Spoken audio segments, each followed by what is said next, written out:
लीजिए सुनिए मेरी पहली लिखी उपन्यास गंडक के उस पार, मेरी यानी अभिषेक की आवाज में। अध्याय पहला। सेवानिवृत्ति की सुबह।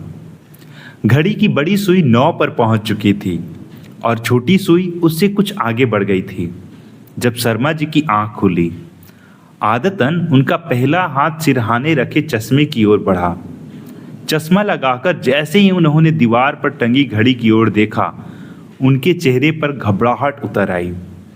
9:05। 32 वर्षों की सरकारी सेवा में ऐसा कभी नहीं हुआ था कि उन्हें कार्यालय जाने में देर हुई हो। वे लगभग भागते हुए उठे और ऊंची आवाज में बोले, शीतल उठो, आज बहुत देर हो गई। शीतल भी हड़बड़ाकर उठ बैठी। वर्षों की आदत थी, शर्मा जी उनकी घबराहट बन जाती थी।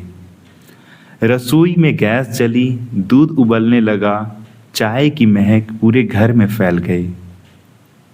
उधर शर्मा जी स्नान कर तैयार हो गए। सफ़ेद इस्त्री की हुई कमीज, हल्की धूसर पतलून, चमकते जूते और वही पुरानी घड़ी, मानो समय स्वयं उनके साथ चलने को आदी हो गया हो। उन्होंने मेज पर रखा अखबार उठाया। तीसरा पृष्ठ खुलते ही उनकी उंगलियां ठिठक गईं। वहां उनकी मुस्कुराती हुई तस्वीर थी। नीचे शीर्षक था, ईमानदारी और निष्ठा की मिसाल, शर्मा जी सम्मानपूर्वक सेवानिवृत्त। कुछ क्षण तक वे निश्चल बैठे रहे। फिर धीरे धीरे उन्हें याद आया, कल उनका विदाई समारोह था। अब वे अधिकारी नहीं रहे। उनकी मेज, उनकी कुर्सी, उनकी फाइलें सब किसी और की हो चुकी थी। उनकी आंखों से 2 बूंद आंसू चुपचाप अखबार पर गिर पड़े।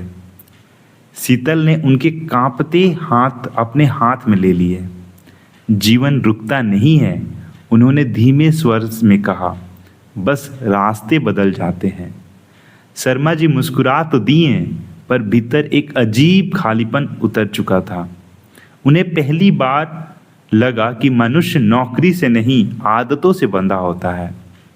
दोपहर तक सरकारी वाहन की चाबी लौटाने चालक आया।